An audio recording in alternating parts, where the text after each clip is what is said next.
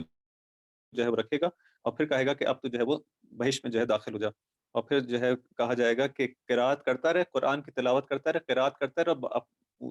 اپنی یعنی ترقی کرتا رہے، قرات کرو، ترقی کرو، اور اوپر آؤ اور اوپر آؤ، کمالات کے منازل کو جو ہے طے کرتے چلے جاؤ۔ تو اب اس کے بعد کہا جائے گا کہ اب ہم نے اس کو امن امان بھی دے دیا، بہشت کے اندر خلد بھی دے دی، اس کے اندر جو ہے وہ ہم نے اس کو یہ مقام بھی دے دیا کہ جتنا قرآن کی تلاوت کرو گے تم اور مزید آگے آؤ گے اور اوپر آؤ گے۔ اب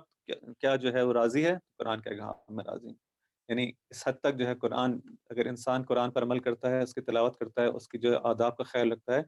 تو اس طرح قرآن پھر قیامت کے دن اس کی جو ہے پناہ بنے گا، اور خود اس کے لیے اجر کو لے کے رہے گا، اور خدا سے اس طرح سے جو ہے مانگے گا کہ اس شخص کو میں اس طرح سے، مجھے جب تک وہ اس کو اجر نہ دیا جائے، وہ جس پہ قرآن راضی ہو جائے،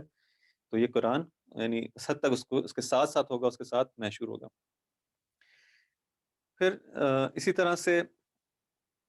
بہت ساری یعنی احادیث زیاد ہیں اور مطالب زیاد ہیں کہ جو امام نے یہاں پہ بیان کی، امام خمینی نے۔ اگر میں اس بات کو جو ہے وہ اسکپ کرتا ہوا آگے بڑھ جاؤں، تو امام فرماتے ہیں کہ اصل یہی ہے کہ ان تمام چیزوں کا جو محور ہے وہ یہ ہے کہ انسان اس تلاوت کے ذریعے سے کس طرح سے یہ قرآن اس کی زندگی کے اندر وارد ہو جائے، انسان کی زندگی کے اندر داخل ہو جائے، اور اس کی زندگی قرآن ہی بن جائے۔ نہ فقط یہ کہ اس کی زبان پہ جو ہے قرآن اس نے حفظ کر لیا، اور قرآن کو اس نے جو ہے اچھی طرح سے تجوید سیکھ لی، اچھی طرح سے قرات سیکھ لی، اور بہت اچھی طرح سے تلاوت کرتا ہے قرآن کی، لیکن یہ چیز جو ہے وہ کافی نہیں ہے۔ اصل چیز یہ ہے کہ اس کے جو باطن ہے، باطن قرآنی ہو جائے، یعنی اس کی جو صورت ہے، صورت اس کی واقعی جو ہے صورت، ایک صورت وہ ہے کہ جو ہم کو نظر آتی ہے، جس ہم لوگوں کو دیکھتے ہیں، جس کی دنیاوی صورت ہے، لیکن وہ صورت جو کہ جس کے ساتھ اس کو محشور کیا جائے گا، جو اس کی برزخ کے اندر جو صورت ہوگی، اس کی حقیقت ہوگی، وہ اس کی الگ صورت ہوگی، اس کی حقیقت بن کے جو ہے سامنے آئے گی وہ صورت۔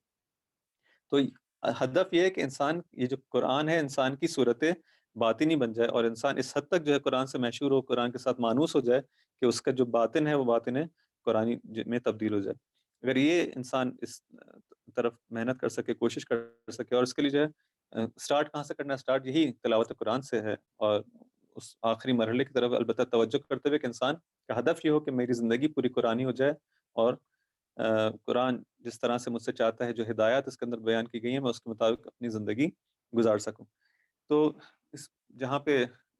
ان مطالب کو بیان کیا، ساتھ میں اس کے ایام کو بھی بیان کیا کہ بہترین وقت وہ ہے کہ جب انسان جوانی کے اندر ہے، نہ کہ جب اس کے اعضاء و جوارے بالکل ساتھ چھوڑ جائیں، اب جو تھک ہار کے جو ہے اس کے پاس کوئی اور کام کرنے کو نہ ہو، نہیں، جب انسان جو ہے ایکٹیو ہے اپنی زندگی کے اندر، جو ہے نشاط کے ساتھ زندگی گزار رہا ہے، اس وقت اگر اس طرف توجہ دے گا قرآن کی طرف، تو زیادہ تاثیر ہوگی۔ کیوں؟ پھر یہاں پہ امام خمینی جو ہے ایک اخلاقی اور ایک بہت اہم نقطے کی طرف جو اشارہ فرماتے ہیں اس گفتگو کے ضمن میں۔ کہتے ہیں کہ اب جب کہ جوان کی بات آتی ہے تو کہتے ہیں کہ دیکھو، یہ ایک طرح سے امام کی ایڈوائس بھی ہے، نصیحت بھی جوانوں کو۔ امام نے جو اپنی پوری زندگی گزاری اور ان تمام اس سے گزرے ہیں، اور اس ایمان کی اس حالت کے اندر، عرفان کی اس حالت کے اندر، اعلیٰ درجے کے اوپر، اب امام جو ہیں، امام خمینی جوانوں سے جو ہے خطاب کرتے ہوئے ان کو ایک نصیحت کرتے ہیں۔ کہتے ہیں دیکھو، اپنی بہترین جو عمر کی جو تمہاری جو پیریڈ ہے وہ کون سا؟ جوانی کا ہے۔ اس کے اندر اس سے جو ہے وہ ہم نے کہا کہ انسان مانوس و قرآن سے، اور جو ہے اس کی زندگی کے اندر داخل ہو جائے۔ پھر کہتے ہیں کیوں ایسا ہے؟ کیوں جوانی کے ایام میں جو ہے وہ انسان زیادہ اپنی زندگی کو قرآنی بنا سکتا ہے؟ کہتے ہیں کیونکہ جوانی کے ایام وہ ہیں کہ جب انسان کی عمر زیادہ نہیں گزری، ابھی وہ نوجوانی اور جوانی کے ایام ہے، کم سے کم اس نے جو ہے گناہ کی، اس کا دل جو ہے پاک تر ہے، اور اس کے اندر حقیقت کو، حق کو اور حقیقت کو جو ہے وہ قبول کرنے کی جو صلاحیت ہے وہ زیادہ ہے۔ جیسے ایسا انسان جو ہے اس کی زندگی گزرتی چلی جاتی ہے، اگر اس کی زندگی گناہوں کے اندر مبتلا ہو جائے تو انسان کا دل جو ہے وہ جسے کہتے ہیں اس کے اندر تاریکی آ جاتی ہے، اس کے اندر حجابات آ جاتے ہیں گناہوں کی وجہ سے، اور پھر وہ حقائق کو، حق کو جو ہے اس طرح سے جس طرح سے قبول کرنا چاہیے تھا وہ قبول نہیں کر پاتا۔ ٹھیک ہے، تو اگر انسان جوانی کے اندر کام کرے گا تو ابھی اس کا دل نرم ہے، اس کے اندر جو ہے اس کا ان حقائق کو جو قبول کرتا ہے، اس کے اندر لجاجت نہیں پائی جاتی، بغیر کسی وجہ کے جو ہے کسی چیز کو رد نہیں کرتا، کینہ اور دشمنی اس کے اندر نہیں پائی جاتی، ضد نہیں ہے اس کے اندر، اس چیز کو قبول کر لیتا ہے۔ جس بھی صحبت کے اندر وہ پھر رہتا ہے، جن لوگوں کے ساتھ اٹھتا بیٹھتا ہے، اس سے جو ہے اس کی تاثیر ہوتی ہے۔ اگر اپنا ہم نشین جو قرآن کو بنا لے گا، قرآن کے ساتھ اس کا اٹھنا بیٹھنا ہو جائے گا، تو اس کی صورت جو ہے صورت باطنی جو قرآنی بن جائے گی۔ اگر اس کا اٹھنا بیٹھنا جو ہے برے لوگوں کے ساتھ ہوتا ہے، تو اس خود بخود جو ہے اس کے اوپر اثر پڑے گا، اور اس کے دل کے اندر جو ہے قدورت جو ہے حاصل ہوتی ہے، اس کے دل جو ہے وہ سخت ہوتا چلا جاتا ہے، حقائق کو پھر اس طرح سے ہونا چاہیے قبول نہیں کرتا۔ بس امام کہتے ہیں کہ جوانوں پر لازم ہے کہ اپنی معاشرت کو جو ہے دیکھیں، کہ اپنی کمپنی کو دیکھیں، کن لوگوں کے ساتھ اٹھنا بیٹھنا کر رہے ہیں۔ کہ امام حتماً کس حد تک جو ہے وہ ایک اہم نقطہ ہوگا کہ امام خمینی جو ہے قرآن کی اس چیپٹر کو جب بیان کریں نا، حدیث کو وسط میں جہاں پہ بات آتی ہے، فوراً اس نقطے کی جانب جو ہے جوانوں کو جو ہے متوجہ کرتے ہیں کہ دیکھو معاشرت جو ہے کتنا زیادہ تاثیر رکھتی ہے۔ اگر قرآن کے ساتھ اٹھنا بیٹھنا تمہارا ہوگا تو تمہاری صورت قرآنی ہو جائے گی، اور تمہاری حقیقت قرآنی بن جائے گی۔ لیکن اگر تمہارا اٹھنا بیٹھنا جو ہے برے لوگوں کے ساتھ ہو، جن کے اعمال اچھے نہیں ہیں، جن کے اخلاق اچھے نہیں ہیں، تو تمہارے لیے جو ہے بہت زیادہ نقصان، تمہارے نفس کے لیے، تمہارے روح پہ جو ہے بہت اس کی بری تاثیر ہو سکتی ہے، اور انسان کو اس کا احساس نہیں ہوتا۔ یہ ایسی چیز نہیں کہ انسان کے جسم کے اندر جو ہے فرض کریں کوئی دانہ نکل آ رہا ہے کہ انسان کو ہاں یہاں پہ جو ہے وہ نقصان ہو رہا ہے میرے، یا اس کے اسکن کے اوپر کوئی ایسا داغ پڑتا چلا جا رہا ہے کہ کہوں کہ میرا اس کے ساتھ اٹھنے بیٹھنے سے جو ہے میرے یہاں پہ جو ہے میرا رنگ کالا ہوتا چلا جا رہا ہے، یا مجھے جو ہے یوں ہوتا نہیں، ایسی کوئی چیز تو اس کے بظاہر اس کی زندگی میں سب کچھ وہ کیا کہ نارمل ہے، کچھ فرق نہیں پڑ رہا، اس کو احساس بھی نہیں ہوگا کہ جس طرح سے پہلے اس کا دل لگتا تھا عبادت کے اندر، اب ان صحبتوں کی وجہ سے اس کا دل نہیں لگتا، اب اس کا دل جو ہے دنیا کی طرف مائل ہوتا چلا جا رہا ہے۔ جس صحبت میں بیٹھتا ہے ان کے اندر اٹھنا بیٹھنا اور ان کا ہم و غم جو ہے ایسے لوگوں کے ساتھ جب ہوگا کہ جن کا ہم و غم دنیا ہے، اور ان کے لیے دنیا کی جو مختلف لذتیں ہیں اس کا حصول ہے، تو خود بخود اس کا دل بھی دنیا کی جانب جو ہے راغب ہو جائے گا، اور اس کا جو ہم و غم بھی، اس کا ہدف بھی کیا ہے وہی بنتا چلے گا۔ لیکن اگر اس کا اٹھنا بیٹھنا ایسے افراد کے ساتھ ہو کہ جن کا ہم و غم یہ ہو کہ ہم کس طرح سے زیادہ سے زیادہ جو ہے خدا سے نزدیک ہو سکیں، اپنی زندگی کو قرآنی بنا سکیں، اپنی زندگی کو الہی بنا سکیں، اور تو اس شخص کی جو زندگی کے اندر بھی آثار آنا ظاہر ہو جائیں گے۔ پھر امام ایک اور نقطے کی جانب توجہ دلاتے ہیں کہ دیکھو انسان جوانوں سے خطاب کرتے ہوئے کہتے ہیں کہ کبھی بھی اپنے آپ پہ اطمینان نہیں کرنا، اعتماد نہیں کرنا کہ نہیں ہم تو جو ہے الحمدللہ جو ہے ایک ایسے مسلمان گھرانے میں پیدا ہوئے ہیں اور با ایمان گھرانے میں پیدا ہوئے ہیں، اور ہمیں جو ہے کوئی فرق نہیں پڑتا، اور ان دوستوں کی جو ہے وہ دوستیاں اور جو ہے برے لوگوں کی ہمیں کوئی اثر نہیں پہنچائے گی، ہمارے ایمان محفوظ رہے گا، ہماری یونیورسٹی کا ماحول ہم پہ اثر نہیں کرے گا، ہمارے آفس کا ماحول ہم پہ اثر نہیں کرے گا، کو ایجوکیشن ہو نہ ہو ہم کو اس سے فرق نہیں پڑتا، ہم بہت جو ہے وہ نہیں کہتے۔ امام کہتے ہیں کہ کبھی بھی اپنے آپ پر انسان اطمینان نہ کرے، اپنے آپ پہ جو ہے اس غرور کے اندر مبتلا نہ ہو کہ میں تو بہت ہی میرا ایمان جو ہے مضبوط ہے۔ نہیں، انسان جو ہے وہ جیسے ہر انسان جو ہے خطرے کے اندر ہے، ہر انسان کے جو شیطان جو اس نے کمین کی بھی ہے، اور جو ہے وہ دیکھتا ہے کہ جہاں پہ اس کو جو موقع ملتا ہے، جہاں فرصت ملتی ہے، ہمیشہ جو ہے وہ حملہ کرتا ہے، اور اس انسان کے ایمان کو اور اس کے عمل کو جو تباہ کرنے کی کوشش کرتا ہے، اس کا کام ہی ہے۔ تو انسان کبھی بھی ان چیزوں سے مطمئن نہ ہو کہ مجھے ان چیزوں سے فرق نہیں پڑتا، نہیں، حتماً فرق پڑتا ہے، بس انسان کوشش کرے کہ وہ جو راستے ہیں شیطان کے وارد ہونے کے، جس میں سے بہترین طریقہ انہی بری صحبتوں کا کے ذریعے سے ایک انسان بہت آسانی سے اس طریقے سے اٹیک ہو سکتا ہے۔ اگر آپ دیکھیں کسی دشمن کو حملہ کرنا ہو، کسی جہاں پہ حملہ کیا جائے تو وہاں پہ اپنے افراد کو جو ہے وہ جاسوس کے طور پر یا اس طرح سے چھوڑا جاتا ہے کہ جو وہاں پہ جا کے نفوذ کرتے ہیں دشمن کی فوج کے اندر، اور پھر وہاں سے لا کے ان کو خبریں دیتے ہیں کہ ہاں یہاں پہ اس کا ویک پوائنٹ ہے، اور یہاں سے حملہ کیا جا سکتا ہے، اور اس طرح سے حملہ کیا جا سکتا ہے، اور ان کی تو دشمن شیطان بھی اسی طرح سے جو ہے اس کے لیے بہت آسان ہو جاتا ہے کہ اگر اس کے ایسے افراد جو جس کی صحبت میں بیٹھ رہا ہے، جن کی کمپنی میں بیٹھ رہا ہے، اگر ان کا ایمان خراب ہے، وہ جو ہے وہ ضعیف الایمان ہے یا برے اخلاق کے حامل ہیں، تو اس طریقے سے وارد ہوتا ہے اور وہاں سے حملہ ور ہوتا ہے انسان کے ایمان اور اس کے اعمال کے اوپر۔ تو ضروری ہے کہ انسان اپنی کمپنی کو، اپنی صحبت پہ خاص توجہ دے۔ اس کے بعد جو ہے وہ آداب قرات ہے کہ اس کو پھر میں یہیں پہ روکتا ہوں کہ وقت کافی ہو گیا۔ انشاءاللہ کل تھوڑا سا آداب قرآن قرات کے حوالے سے بھی، چونکہ ماہ رمضان ہے اور اس میں لوگوں کی کوشش ہوتی ہے، اور الحمدللہ اچھی ایک سنت ہے کہ اس میں قرآن کی زیادہ سے زیادہ تلاوت کی جاتی ہے، تو کچھ آداب قرات کے حوالے سے بھی اس حدیث کے اندر جو توضیح ہے، اس میں امام خمینی نے کچھ روایت کو بیان کیا ہے جو کہ بہت یعنی واقعاً پڑھنے کے اور اس میں غور کے حوالے سے اور کچھ اور نکات ہیں، تو انشاءاللہ اس کو کل جو ہے کنٹینیو کریں گے۔ اگر کوئی سوال ہے تو آپ کی خدمت میں۔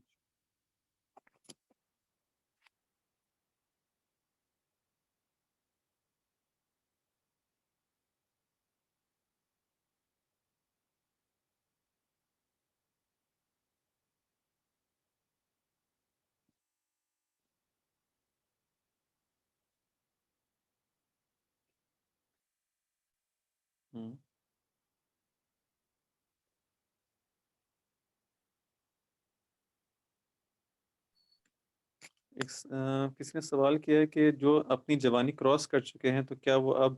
ویسے متوجہ نہیں ہو سکتے؟ نہیں، بات یہ ہے کہ زیادہ ایفرٹ کی ضرورت ہے، زیادہ محنت کرنی ہوگی، زیادہ کوشش کرنی ہوگی، زیادہ ٹائم لگانا ہوگا۔ انسان جو ہے